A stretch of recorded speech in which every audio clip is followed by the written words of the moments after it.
আমি ইন্দ্রাণী দে ঘোষ। আমি single mother.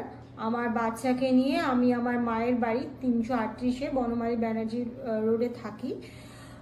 তো আমার মা ভাড়া দিয়েছিলেন ভাড়া দিয়েছিলেন বয়স্ক বাবা এবং তার মা বয়স্ক মাকে, কিন্তু পরবর্তীকালে তার মাকে ওই বয়স্ক ভদ্রলোক বাড়ি থেকে বার করে দেয় এবং তার ছোট ছেলে সৌভিক শিকদারকে নিয়ে আসে বাড়িতে, এবং তারা প্রতিনিয়ত মদ খেয়ে বাড়ির মধ্যে নেকেট অবস্থায় থেকে কুমন্তব্য করে আমাকে এবং আমার দুটো টুইন্স বেবি আছে, ওদের দুজনকে খুব মন্তব্য করে, ভীষণ আকার ইঙ্গিত করে এবং আমাকে মানে আমার সালোয়ারের ওড়না বা আমাকে টেনে নিয়ে যায় ঘরের মধ্যে। ওরা নিচে থাকে, আমরা ওপরে থাকি, কিন্তু ও টেনে নিয়ে যায় যখন আমার মা থাকে না, দিন 15 যখন বাইরে ঘুরতে যায়, সেই সময় বেশি টর্চার করে এবং মদ খেয়ে বাবাকে মারার বাহানায় আমাকে নিচে আসতে বাধ্য করে।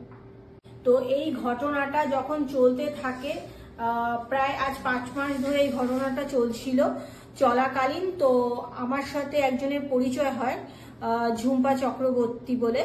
তো সেই ঝুম্পাদির সাথে কথা বলতে বলতে একদিন এরকম বিশাল অশান্তি হচ্ছিল। তো অশান্তি হওয়ার চলাকালীন ওনাকে আমি বলতে, উনি তখন আমাকে শাওনি ম্যামের সাথে ইন্ট্রোডিউস করিয়ে দেয় এবং শাওনি ম্যামকে আমি আমার সব গল্পটা বলার পরে উনি সেই দিনই আমাকে হরিদেবপুর থানায় নিয়ে যান এবং ওখানে গিয়ে যা করণীয় উনি ওনার টিম সবই করেছেন এবং আমাদেরকে একটা সুস্থ জীবন ফিরিয়ে দিয়েছে হিউম্যান রাইটস। এর জন্য আমি খুব খুশি এবং মানে এতটাই কুইক ফাস্ট কাজ তারা করেছেন যে আমি সত্যি তাদের প্রতি কৃতজ্ঞ এবং আপ্লুত। নমস্কার, আমি Shaoni Banerjee, human rights council of ইন্ডিয়ার ওমেন সেলের ন্যাশনাল ডিরেক্টর। 21 জুন আমাদের কাছে ওমেন সেলে একটা কমপ্লেন আসে যে ইন্দ্রাণী বলে একটি মেয়ে, তার এরকম বাড়িতে দুজন বাবা এবং ছেলে ভাড়া থাকে এবং তারা প্রতিনিয়ত মদ্যপ অবস্থায় সেই মেয়েটিকে সঙ্গে শ্লীলতাহানি করছে এবং মেয়েটির দুটি ছোট টুইন্স বেবি আছে, 10 বছরের দুটো বাচ্চা মেয়ে, তাদেরকেও জোরাজুরি করছে, তাদেরকে কুমন্তব্য করছে। তো প্রথম অবস্থায় যখন এই কমপ্লেনটা আসে তখন আমি ইন্দ্রাণীর সাথে যোগাযোগ করি এবং ইন্দ্রাণীর সাথে যোগাযোগ করাতে ইন্দ্রাণী পুরো ঘটনাটা আমাকে জানায় এবং আমাকে সমস্ত রকমের এভিডেন্স, যেগুলো ভিডিও রেকর্ডিং, ভয়েস রেকর্ডিং, সবকিছু আমাকে প্রোভাইড করে।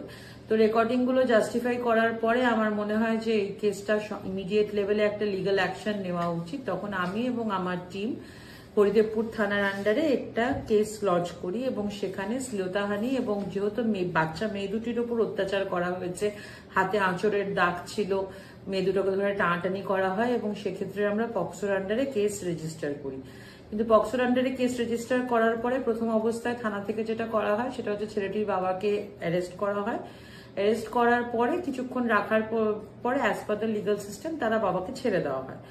ছেড়ে দেওয়ার পরের দিনে যেটা দেখা হয় সেটা হচ্ছে যে তার ছেলেটি আবার মদ খেয়ে ভীষণভাবে বাড়িতে গালি গালাজ, ঘরের মধ্যে ঢুকে যাওয়া, জোর করে ইন্দ্রাণীকে অশ্রাব্য ভাষায় কথা বলা এবং একই জিনিস রিপিট করতে থাকে কেস করার পরে। এবং তখন সেই অবস্থায় যখন ইন্দ্রাণী এবং ইন্দ্রাণীর মা আমাদের সাথে যোগাযোগ করে, আমরা এন্টায়ার টিম ওর বাড়িতে উপস্থিত হই এবং উপস্থিত হওয়ার পরে কিছুটা ফোর্সফুলি আমাদেরকে সেই ছেলেটিকে এবং তার বাবাকে নিয়ে থানায় আমরা সাবমিট করি এবং থানায় সাবমিট করার পরে যেটা হয় সেটা হচ্ছে যে ছেলেটির মেডিকেল করানো হয় এবং কেসটা প্রপারলি রেজিস্টার হয় এবং হরিদেবপুর থানার ওসি আমাদেরকে ভীষণ সাহায্য করেছে এই বিষয়ে।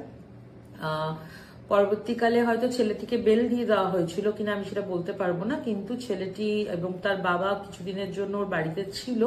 কিন্তু সেই দিনের ঘটনার পর থেকে প্রত্যেক দিন 24 আওয়ার্স ইন্দ্রাণীর বাড়ির সামনে পুলিশ পোস্টিং ছিল, পুলিশ পোস্টিং থাকতো এবং পুলিশ পোস্টিং এর জন্য যে কোনো অবশ্যই পুলিশরা সকালবেলা গিয়ে ইন্দ্রাণীদেরকে ইনফর্ম করে আসতো যে আমার নাম্বার, ছবি সবকিছু দিয়ে আসতো যে কোনো অসুবিধা হলেই যাতে পুলিশকে খবর দিতে পারে। তো আর সেরকম ভাবে কোনো অসুবিধা হয় না এবং কিছুদিন বাদে ছেলেটি এবং ছেলেটির বাবা বাড়ি ছেড়ে চলে যায় এবং অ্যাজ অফ নাও প্রবলেমটা অনেকটাই সলভ হয়ে গেছে। তবে এর মধ্যে যেরকম লিগাল প্রসিডিং যা যা হয়েছে সেক্ষেত্রে ইন্দ্রাণী এবং ইন্দ্রাণীর 2 মেয়ের গোপন জবানবন্দি হয়ে গেছে অলরেডি ম্যাজিস্ট্রেটের কাছে এবং কেসটা নর্মালি প্রসিড করছে এবং কেসটার দিক থেকে